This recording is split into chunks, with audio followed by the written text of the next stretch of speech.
Yo, it's Mel from Rap Rankings. To hear the full episode this clip comes from and all other Patreon exclusive content, visit patreon.com/raprankings. Track 1, No Church in the Wild, produced by Omos Keith, Mike Dean, 88 Keys, and Kanye West, featuring Frank Ocean and The Dream. I gotta say, is Mel? Is Mel a liar? Did Mel swerve Moulz this whole time and he actually found out that he's a huge fan of Watch the Throne? Because I give this a 7+.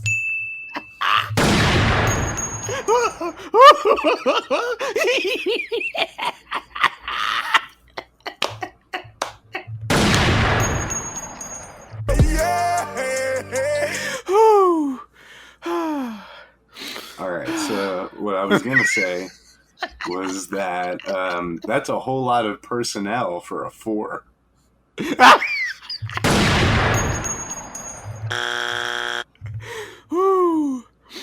A 4, huh? That's a 4 to me, pal. Okay. Well, listen. The verdict is still out. There are many more tracks to go on whether Mel has swerved Moulz behind the scenes this whole time. But I will say, I came to a conclusion. Listen, the real swerve is on yourself. We'll see. But yeah, this this was one of the songs that even back in 2011 I thought I liked. It's kind of fluctuated for me throughout the years, but I found out I do like it. And my first re-listen of this album to get ready for the review, I'm like, is this a 6+? Like, do I actually even really like this record?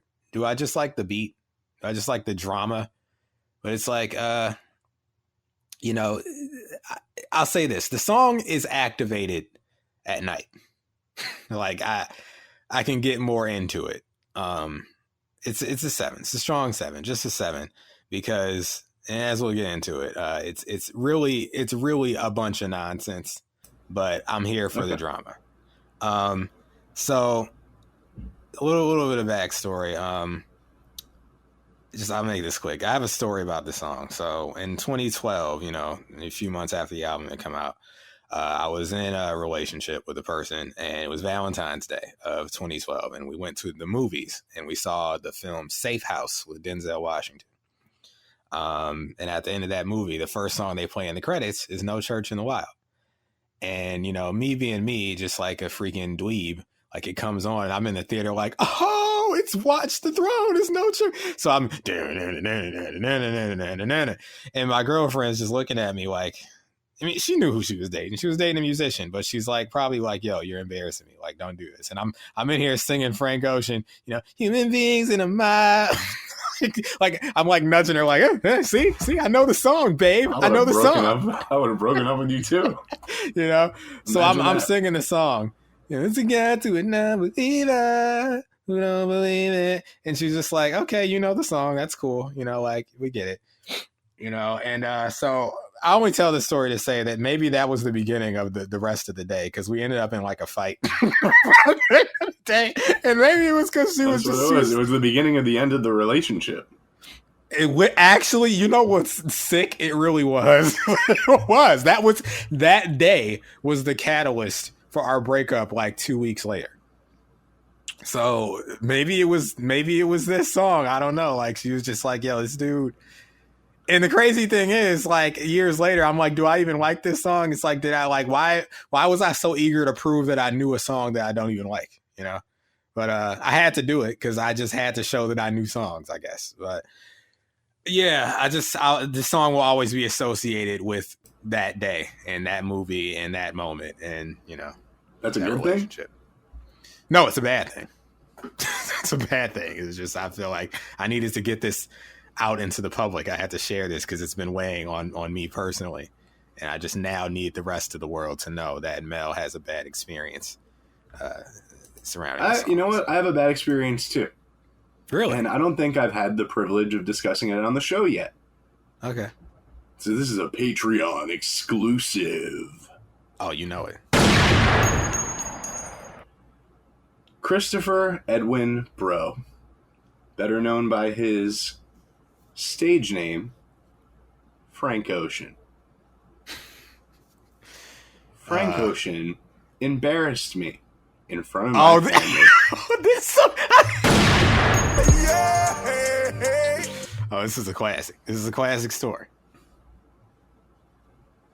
So, Frank Ocean, as you probably know, put out a little tape called Nostalgia Ultra. I'd heard good things. I'd heard that this guy was the future of music. I heard the tape, and I have to say, I wasn't impressed. I wasn't.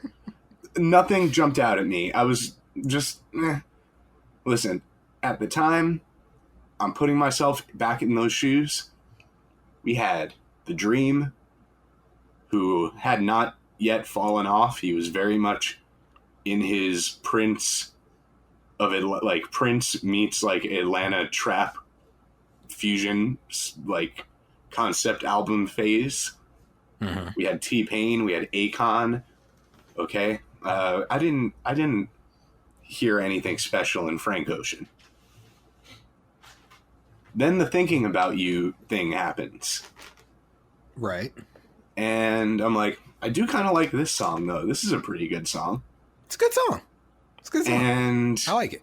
Channel Orange happens. And I'm like, okay, listen. I got to give it up to him. There's some shit on this Channel Orange that I do like a lot. I don't think it's a classic. Wow. I don't think that... He even impressed me on the Odd Future Volume 2 project. He had a song called White. It was just him. And I'm like, I like this. And then the Channel Orange came out. There's that song with him and Andre 3000 on there, Pink Matter. Whew. Amazing to me. There's a few other songs on that Channel Orange I thought were very strong. He put that Thinking About You on there. I'm like, all right, listen. I see the potential in this man. Oh, that potential. I don't see the classic that everyone else sees, but I see the potential. And I'm like, all right, I kind of feel people on this, like, you know, like the songwriting. He has an interesting voice as a songwriter. So I'm not buying into the Frank Ocean hype necessarily just yet, but I'm starting to see the appeal. And as we gear up for the Grammys, there's so much hype going into this Frank Ocean performance, and I get swept up in it. And I eventually take that hype to my parents. And because I'm working with them at the time. They have like a cafe and a little like yogurt shop when they have like a TV. So they're playing the Grammys. I'm working with them at the time on Long Island.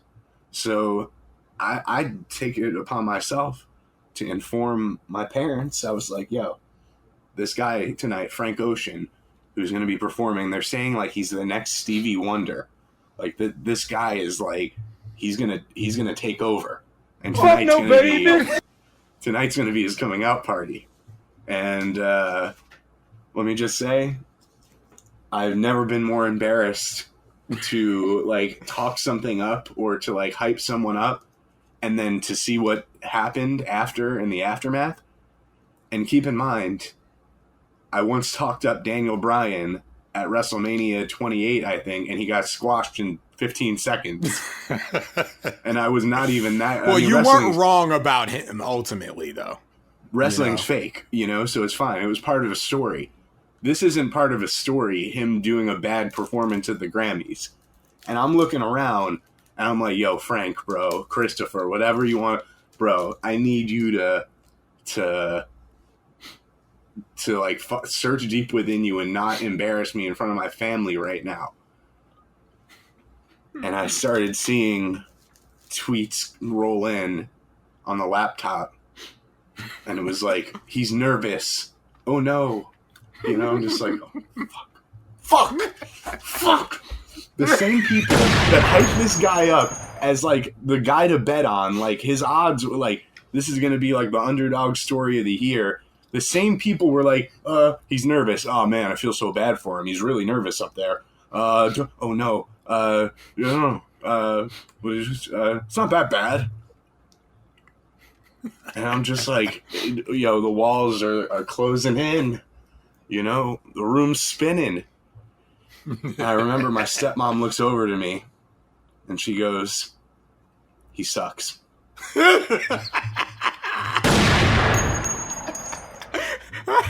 Very pitchy. This guy stinks. Very pitchy, she says. Very, very pitchy. And I'll tell you, they've never let me live this down. Oh my God.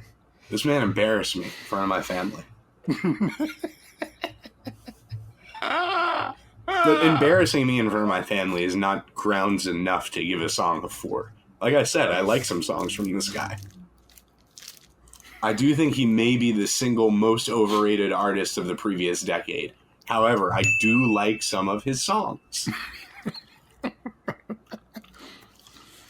Hey, I like, I think I like 3, maybe, I think. I don't know. Well, that means you're 30% of the way to being a Frank Ocean fan. Our kind of unofficial metric here between Moulz and I is to call yourself a fan of an artist, you have to like at least 10 songs, So I'm far away from that 10, but what are you going to do? But I'd say I'm probably like 8 out of 8. I like 8 Frank Ocean songs probably. Okay. Well, so I could become a fan. It would be a shocking turn of events, I'll tell you what, but I'm not ruling it out. Well, I'll tell you this. We're getting to Frank Ocean, but let's start with one of those guys you spoke about, The Dream, who's also in this song. He has some stuff to say. He said about this song. He says, as they were wrapping up Watch the Throne, Jay said, "Are we finished? Is this it? Okay, cool. I want to play you a record that's going to be on my album." The Dream said he played Holy Grail, and of course a shitstorm happens. Kanye's not an idiot. Kanye says, "This track is crazy. It needs to be on Watch the Throne." And Jay says, "No, that's a single from my album." And that's how I got the phone call asking me to try to do a record close to that one. I get to New York and we're at the Mercer Hotel working. We had the whole floor. I get in, Frank Ocean sitting there, and they're just starting on No Church in the Wild. So Holy Grail itself inspired them to change Watch the Throne. Because of that record, 6 other records got made at that point, including Otis. She said, I go into the next room with my engineer and just sing 8 or 12 bars for No Church. Right after Ye's verse, I sing that whole part. I got a Grammy for that. I ended up doing the same kind of thing with Umbrella, where I'm singing this part and I think it's awesome to myself. I didn't know what they were trying to do. Like, can I go back to my habitat on the golf course? Me and Jay went out. We went to eat, hung out with Leonardo DiCaprio that night. That's what I remember. And the next day, we worked on a couple other things. I don't remember. Later, my friend called and said, yeah, so there's an album getting ready to drop and you're on it, but you don't know you're on it. But I just wanted to let you know. I didn't even remember what I had written. I just recorded it and left it alone. So that's what Holy Grail was, that little nudge. Jay finally admitted what went on around the record in an interview. He talked about playing the record and how there was a little fight about Holy Grail. Of course, that's flattering. Kanye's so great. He's only most of the time just being challenged by himself. It's a blessing when it happens to any of us for a record to come out of left field and push you to a thing. Bro, how you let Holy Grail of all things inspire you to do anything? Is my takeaway. I gotta tell you, that only adds to my point. Yeah. To my 4. You know? I gotta tell you, man. Just I'll keep it short. Mm-hmm. I don't really like the hook. To me, it's one of the few on things new age I like. Bullshit. It borders on new age bullshit. I know you have a greater taste for new age bullshit than I do. I think due to your age. Wow. I don't like this beat. In fact, like, too much Jay-Z and Kanye West music around this time has this, like, guitar shit in it. Like this, what is it, Mike Dean? Listen, if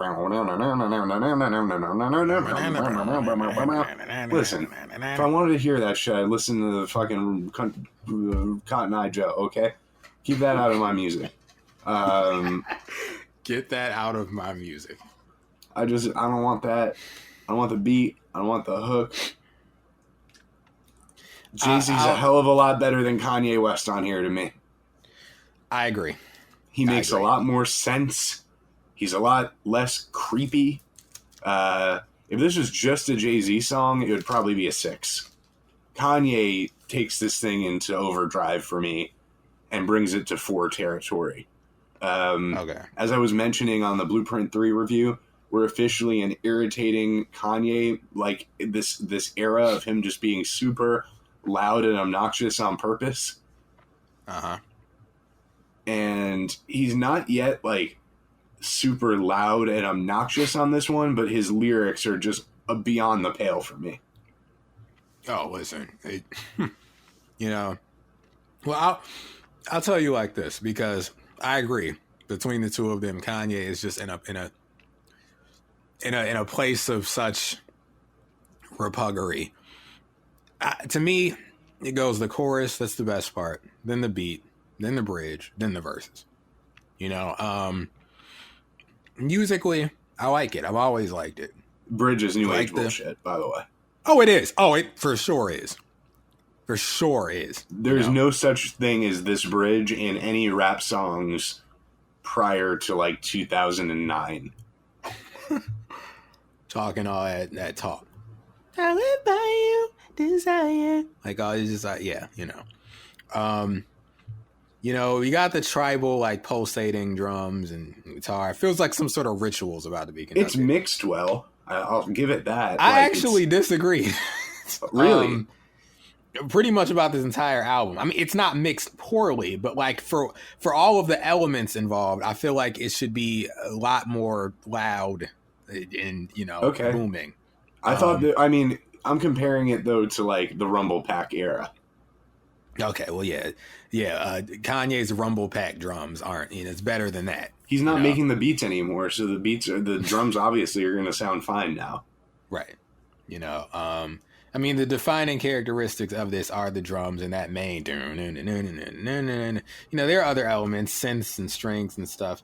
I've had enough of that. I've had enough of it done. We had the guitar.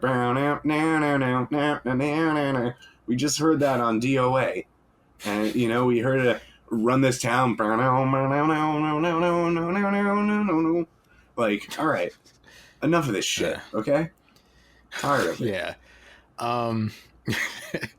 It's just like, the mix, I feel like across the entire album isn't bad. It's just kind of overly compressed and mastered a little or something. It feels like someone was trying to rein in Kanye's maximalist tendencies. I got my little notepad here.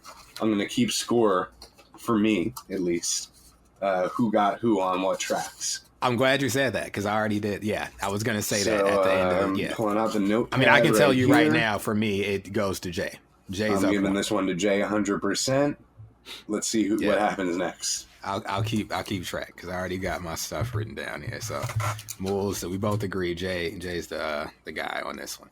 I'm glad someone was trying to rein in Kanye, though. This is at least what it sounds like. Now, the content, of course, I'll just put it like this. It's that eyes wide shut talk. It's like depressed, rich, and powerful people. More so from Kanye than Jay-Z. Jay-Z is a little more. Well, I think Jay dabbles in that, at least at the beginning. Yes, it's like, with the religious iconography and all that stuff. But it's just, I still think it's like he's almost like still in that American Gangster-esque pocket still with the subject matter that is.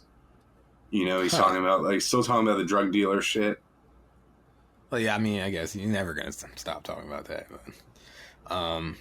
it's just like their whole shtick is they're like tortured elites, I guess, and your mileage may vary on that. As for me, I'm all about the human experience. I know fortune can't prevent bad times and poor character, and impoverished places are not devoid of treasure. So I'm not automatically tuning out their complaints and grievances because they're rich, powerful, and influential, but it's all in how you effectively communicate things, so keep that in mind, folks, as we traverse this doozy of an album we have here. So like I was saying, I actually like the chorus, the whole human beings in a mob. What's a mob to a king? What's a king to a god? What's a god to a non-believer who don't believe in anything?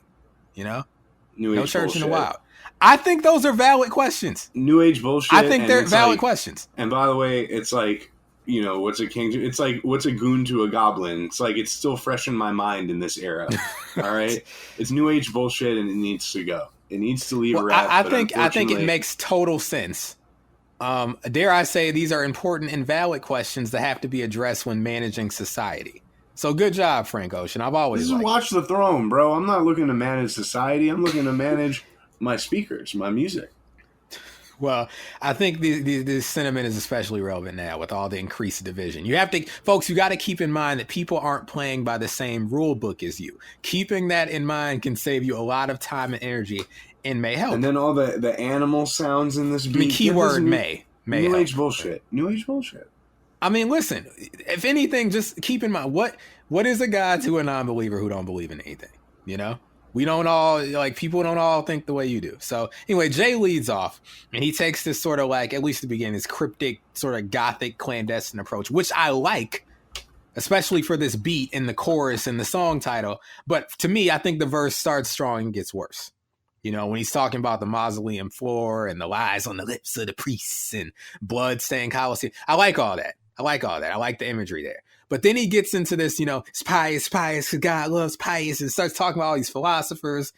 And it's like you're already setting up how detached y'all are going to be on this album with all this philosopher talk, and we're going to get fashion designers on this. Like, yeah, the people he mentions, Socrates, Plato, you know, I know the names, but honestly, I couldn't tell you what they believe. So, like, why are we talking about this? You know, like, you know, do I have to go and like take a freaking philosophy class to understand, you know, what's going on here? Also, and I alluded to this off air, the line, Jesus was a carpenter, Yeezy, laid beats. I'm telling you, went straight to Kanye's head. You know, he's got a God complex. You basically just said he's Jesus, you know, and you wonder why we get things like Jesus. You can't say things like this about Kanye. You know, you can't, because he'll take it way too seriously. So, you know, Jay, he starts strong for me. He peters out. Frank Ocean comes back in with the chorus that I like. The Dream does his new age bridge, talking about your love is my scripture, blah, blah, blah. Yeah, whatever. Enjoy Damnation, bro. So anyway, Kanye comes in. And his approach is like this whole hedonistic, chaotic, radical thing. I honestly F this verse, bro. I hate this verse. I absolutely hate the verse. Completely agree. Coke on her black skin made it stripe like a zebra. I call that jungle fever. You know, just like you will not control the threesome. You know, we formed a new religion, no sins as long as their permission, and deception is the only felony. So never fuck nobody without telling me. Listen, because y'all told this man that stuff like this was high art. Now he's doing all the stuff he's doing now. I just want you to know it's y'all fault. Yep. It's y'all fault for validating this. Tell him. All right. You know, now, if you, I'm not talking to the patrons, of course. I'm talking to whoever happens to be listening that enjoys this man. You know, it's fine to enjoy Kanye. He's done some great stuff, but it's this stuff specifically, these kinds of lines, these kinds of concepts that y'all gassed and enabled. So yep. He starts doing all this stuff. As you like to call aesthetic nonsense, exactly. So he's just like. It just gets worse and worse. Thinking about the girl in all leopard, you know, she has 2 tattoos. One read no apologies. The other said love is cursed by monogamy. It's something that the pastor don't preach. Something that the teacher can't teach. Like, you know, when we die, the money we can't keep, but we probably spend it all because the pain ain't cheap. Listen, you know why they don't preach or teach that? Because it's deviant behavior. It's deviant of socially acceptable human behavior. Is it not? Is it not? This whole verse is deviant. Now, by the way, I didn't say bad. I said deviant, literally deviant. That's why they don't teach this, because their jobs, you know, the teachers and the pastors, is to prepare you for what you're most likely to see, not exceptions and outliers. And I understand no church in the wild. You're in the wild. You're operating with a perspective from the fringes here, hence, you know, the title. But is that a good thing? Get out the wild if it's causing you all this pain that supposedly ain't cheap. You know, like you don't have to be in the wild. You want to be in the wild. So why should we care about what the pastors and teachers aren't teaching if it's like you're only going to encounter this in the wild? I'm going to just stay out the wild. Anyway, I'll end like this, bro. I'll stay at church. 7 is like, so it seems like you're bothered by this, Mel. Like, what is with the 7+? Admittedly, like I said, I like the beat. I like the chorus. I think it's a strong chorus. I think at least Jay starts strong. I like the bridge, even though it's new age nonsense. You're you might have to change your name from the Voice of the Youth to Mr. New Age Nonsense. No, I'm not Mr. New Age Nonsense. But I will say, on the topic of being the voice of the youth, I'm barely that. I don't even own I don't want to claim the youth. But to the youth, to use a youth phrase, I'll say this: it's a vibe. Because other than the chorus and the beat, it's BS to me. So I'll be honest. I'm vibing, bro. I'm glad you said that. I'm glad you said that. Okay. Oh, I have a feeling that's where you're gonna go with it. On this next track, which we'll get to it. Yeah, you got anything else for this? I never have, and I never will. Okay, well, I'll just end with this quickly. This is funny. 88 Keys. He said he walked into the Mercer Hotel, saw the equipment, and remember thinking, this is different. And he said he thought people were gonna like lay the ideas down there and then take it to a real studio, but he was like, nah, that was it. What they recorded in that room was the finished product. So Kanye asked him if he had any beats on him. 88 Keys said no, and he said he gave me the Kanye West perturbed face, which sounds absolutely terrifying. 88 Keys said, I don't know, maybe I've got some shit on my SoundCloud that's not readily available to the public. So Noah Goldstein handed him his laptop. He logged into SoundCloud and started playing rough draft beats. And he said cats were going crazy, So listen, I'm not letting Kanye like mean mug me into playing him beats. It's not happening. All right. I ain't got no beats on me, bro. All right. Well, I thought, ain't you a producer? Make some. All right. Well, what is he talking about? He's not a producer. We know this. He's the thief. He's a thief. By the way, I forgot to mention, I was working in Soho the time this album came out, and you just reminded me when you mentioned the Mercer Hotel. When this album first came out, there was like a kind of like a pop-up shop where you could go, and the car from Otis was there, and you could buy. You could buy like Watch the Throne merchandise and vinyl and bullshit basically. And I walked in there. I took a picture. Maybe we'll put the picture on Patreon. I took a picture of the car. Oh, okay. It was a car, and that was it. All right. Well, I'll say this because I'm not gonna be able to say this often on the show. Frank Ocean, good job. You did a good job. And I'm not a fan of you. I'll save that for a later song. But I will always not on this album. Not on this album. I'll save it for a later song in the history of the show, probably. Yeah. Spoiler alert to our loyal fans, Patreon exclusive, perhaps. I've heard that we're doing Tyler next season. So is that right? Yeah, I've heard. I'm not telling you guys which. Huh? I'm not telling you which one. But I know one thing is that there's one rapper that Frank Ocean does good songs with. It's definitely Tyler. Agreed. But let's move on. Yo, it's Mel from Rap Rankings. To hear the full episode this clip comes from and all other Patreon exclusive content, visit patreon.com/raprankings.